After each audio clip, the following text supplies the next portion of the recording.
আমাদের পাশে কেউ ছিল না। সুতরাং আমরা আপনাদের সাহায্য কামনা করতেছি যে এই দাবিগুলো আপনারা করে পৌঁছে যান। সেখানে কিন্তু তদন্তের দাবিও আছে এবং শাস্তির দাবিও আছে। আপনাদের পিছনে সামনে সব জায়গাতেই এই ক্ষতিগ্রস্ত পরিবারগুলি বসা, তাদের ভিতরের কান্না বাইরে হালকা দু একজনের মাধ্যমে হয়তো ভেসে আসছে। তারা দেখেন ভিতরে ভিতরে কান্না করতে করতে কান্না শুকিয়ে গেছে। আজ পর্যন্ত আমরা সরকারের কোনো অধিদপ্তর বলেন, কোনো পরিদপ্তর বলেন, কাউকে আমরা পাইনি। আসলে 2 মাস গত হয়েছে অলরেডি। আজকে 23 তারিখ, 2 মাস 2 দিন হয়ে গেছে।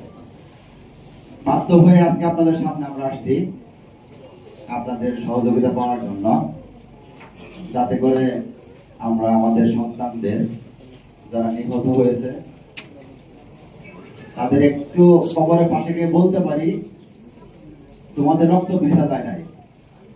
এই দেশের সূর্য সন্তানেরা যারা সাংবাদিক, তোমাদের স্বার্থে কাজ করছে, সরকার পর্যন্ত এটা পৌঁছে দিছে এবং সরকার তোমাদের পাশে আছে। দেশ তোমাদের পাশে আছে, তোমাদের মা বাবার পাশে আছে। যাদের তোমরা রেখে গেছো, যাদের তোমরা একমাত্র অবলম্বন ছিল, তারা তোমাদের হারাইছে। বৃদ্ধ বয়সে যারা ত্রুটি হওয়ার কথা ছিল তাদের হারাইছে। আজকে সরকার, দেশ তোমাদের পাশে আছে, সেটা নিশ্চিত করার জন্য আপনাদের সহযোগিতার জন্য আসছি। আর যারা আহত হয়ে বিছানায় কাতরাচ্ছে, হাসপাতালে কাতরাচ্ছে, এখানে 3 নাম্বার যে ছেলেটা, এটা আমার ছেলে রায়ান তৌফিক। ছেলেটা 1 ফিট দূরত্বের কারণে বিমানের আঘাত করে নাই। তার ফ্রেন্ড তানভীর, তার থেকে 1 ফিট দূরত্বে ছিল, 1 টাইস দূরত্বে ছিল। তানভীরের মাথার মধ্যে বিমানের আঘাত করে। আমার ছেলেটাকে আল্লাহ বাঁচাই দিছে। আহত হয়েছে, 22% পুড়ে গেছে। 55 দিন হাসপাতাল থেকে বাসায় ফিরছে। প্রতিনিয়ত ভয়ে থাকি কখন কি হয়ে যায়, তার হাত কি বেঁকে যায় কিনা, শরীর বেঁকে যায় কিনা।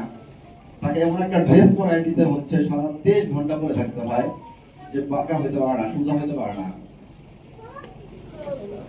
কখনো যদি আসেন কোনো যাতে হাসপাতাল দেখবেন আপনারা, তাদের চিত্রগুলি, তাদের প্রতিদিনের মুভমেন্ট গুলা দেখবেন যে আসলে কিভাবে ওরা বেঁচে আছে। আমার ছেলে বলছিল, বাবা আমার সাথেই কেন? আমি বলছিলাম, তোমার বাবা তোমাকে ভালোবাসে, আল্লাহ তার জন্য তোমাকে দিয়েছে। আমাদের ভিতরে কষ্টগুলো প্রকাশ করার একমাত্র রাস্তা আপনাদের মাধ্যমে আমরা পাইছি। আসলে সরকার কোনোভাবে আমাদের কাছে আসা নাই। তো আশা করি আপনারা আমাদের যে ভাইয়েরা যেগুলো বলছেন, আপনাদের কাছে প্রকাশ করছেন, আপনাদের মাধ্যমে আশা করি আমরা কর্তৃপক্ষের দৃষ্টিগোচর হতে পারবো। ভবিষ্যতে এরকম যেন মর্মান্তিক ঘটনা না ঘটে, সেটার জন্য কর্তৃপক্ষ যেন ব্যবস্থা নেয়।